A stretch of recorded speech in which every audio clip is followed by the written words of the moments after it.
Hello and welcome to this episode of Hobby 1-to-1, which is going to look at the next stage of painting a miniature, at least for me anyway, and it's going to be all about washes.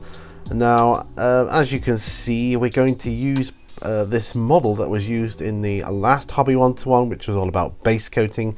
As you can see, he's all base coated up now, apart from the base itself, of course, but that's another video as well. So what I've done with this miniature is I've put every base coat on that I want to, every base coat, so bear that in mind. Please check out the other the base coating Hobby 1-to-1 if you haven't already done so, and otherwise this might not make too much sense. Right, so this video is going to talk about washes. So as you can see, there's a few different examples here of washes or shades. So bear in mind, shades and washes are the same thing. But as you can see here, washes from quite a few different companies. You've got P3, you've got Citadel, MIG, Vallejo, Warpaint, and Army Painter. And for the purposes of this video, I'm going to use Citadel ones just to keep it consistent for this video, but really you don't have to, and oftentimes I won't use the same brands for the same paints or whatever. It's just whatever I feel like. But for the purposes of keeping it simple, I'm going to use the same brand, i.e. Citadel, because I used Citadel base paints for the base painting Hobby 1-to-1, so it just I don't know, it just felt right to do that. Anyway, this is just some of the ones you can get, and there are a couple of different methods of shade washing. Now before we go on to that though, I just want to mention that inks are not the same as washes. They're bit of a different kettle of fish altogether, although you can use them to try and wash. And here we have glazes. Again, do not mix these up with washes, they are different, and both inks and glazes will have their own videos to come. But anyway, I was mentioning that there are a couple of different ways to shade wash, so let's get on with that. Alright, the first one is quick shading, or some people call it or refer to it as dipping. They tend to dip more in the bigger pots, like the one in the middle there. Now, quick shading is where you just wash the whole miniature in the one color of wash. You know, black or brown or purple or dark brown. You know, there's different ones depending on what effect you want to get. Dipping, so as I said before, one method I've seen, you just take and I've done it myself, you take the lid off of the quick shade there. Obviously you mix it up first, you turn your miniature upside down, preferably I would hold it with something, dip it in and out, shake it off and let it dry, and that's it. Quick shade in, out, done. It is a quick and simple method of shading, but obviously it's not as good to the eye as if you take your time and do other methods, but that's just one way. Okay, another method is called pin washing.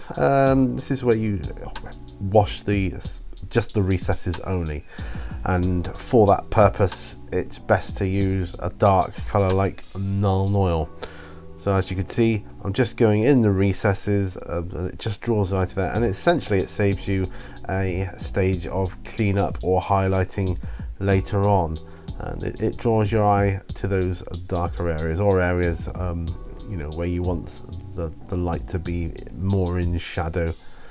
But yeah, it does bring out the details, and this method ensures you can choose the specific details you want to be highlighted. Right, so going back to this model then, this is the one I'm going to be using, and the method I'm going to be using is sectional washing, and I'm going to use 3 washes to achieve that, because I've only essentially got like 3 main colours on the model. I've got Null Oil, I'm going to be using Agrex Earth Shade for the browns, and Reclam Flesh Shade for the skin areas, and that is essentially the only 3 washes I'm going to use on this miniature. Okay, so to kick off with this method, I'm using Agrex Earth Shade. Now this is for the way I do it is when I'm doing sectional shade washing, I always wash the larger areas first, kind of the opposite to base painting, where I go for the smaller inward ones outwards. I start with the larger ones, and the reason for that is because it's such a large area, it's got much more chance of like pooling and dripping onto another area that you don't want it to go on, and consequently I personally want that area, if that is going to happen, to be a smaller area, so that the mistake to clean up is smaller and not such a, I mean, if you have a large area with a small blob of something else on it, it shows up really badly, and then it's more difficult to fix. You end up having to do the whole section again. And yeah, so I'm not just doing the brown like leather armor, I'm doing the quiver, the arrows, the pouch, the trousers, everything there. That's make sure you're happy with it and make sure it's thoroughly dry before going on to the next section. So Null Oil is next, and that's for the metal areas, the helmet and the hammer and the axe. I'm switching out to a slightly smaller brush to do this because it's a slightly smaller area, and that is what I would recommend you do. Certainly what I do. So I'm being careful there, as you can see, not to go over the hands, because we've got a lot more work to do on the skin tones and that yet. So these are areas which, you know, are likely to pool and drip if you're not too careful, so make sure you've got very little shade wash on your brush.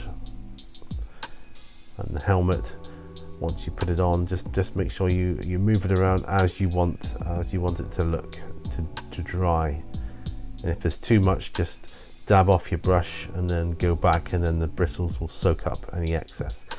Right and flesh shade, this is for the skin, the face and the hands. So very small now, so I'm going to a detail brush for this one. And yeah, no time at all, just quickly dabbing it on there.